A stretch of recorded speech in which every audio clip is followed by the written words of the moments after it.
Jumanji, the next level. We gonna grip it on that other level. The next level of Jumanji.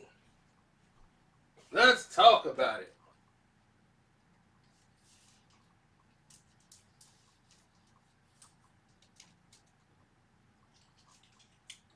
No.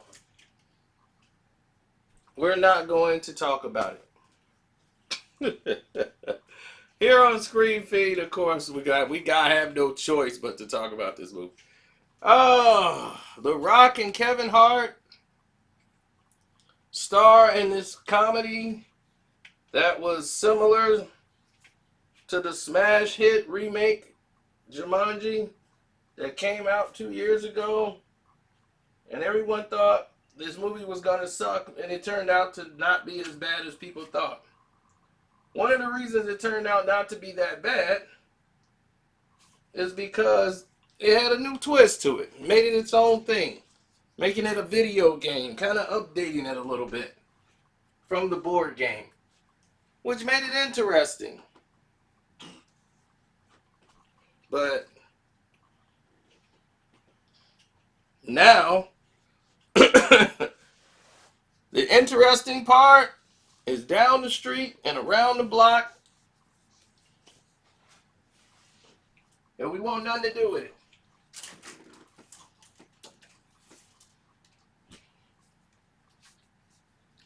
Where could I start with this movie? Danny DeVito and Danny Glover. They both were excellent in this film for as long as they were in it.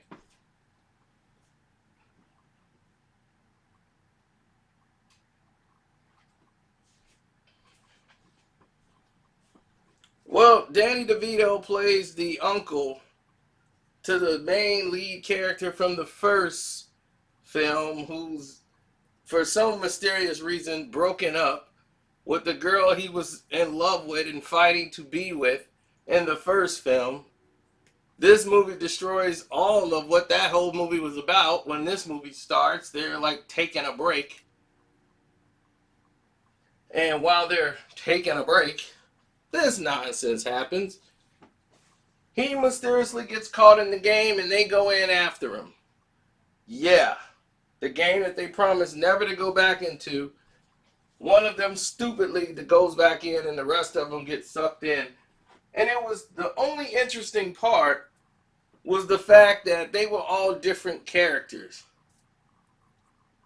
You know, it was switched up. Danny DeVito and Danny Glover was both in there, and Kevin Hart being the old guy, Danny Glover and The Rock being Danny DeVito. That made it very interesting and funny. Then, for no rhyme or reason, they just started to switch characters back around and go in a different direction, and it just didn't make any sense. The villain didn't even make sense of what he was there for, or just like he was just in the game. It just really didn't make a lot of sense. There was no explanation for anything, no development whatsoever. And this side story of they used to have a business, you don't even care about it.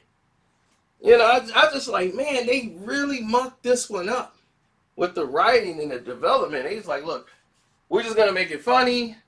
We're going to have some unnecessary action. And I mean unnecessary. I'm like, gosh, they realized they didn't have no action scenes. And they just like, we got to throw an action scene right now. We're going to lose the audience. Let's throw this action scene in right here. And it made no sense. Oh my gosh. It was just, the first film was way better than this one. I give this one 2 stars out of 4. It's watchable, but you will not remember this in 10 seconds. You'll forget about it. See it on cable, and that'll be it. That's Jumanji: The Next Level. And unfortunately, there'll be a trilogy. Yeah, get ready. Get your money. I'm out.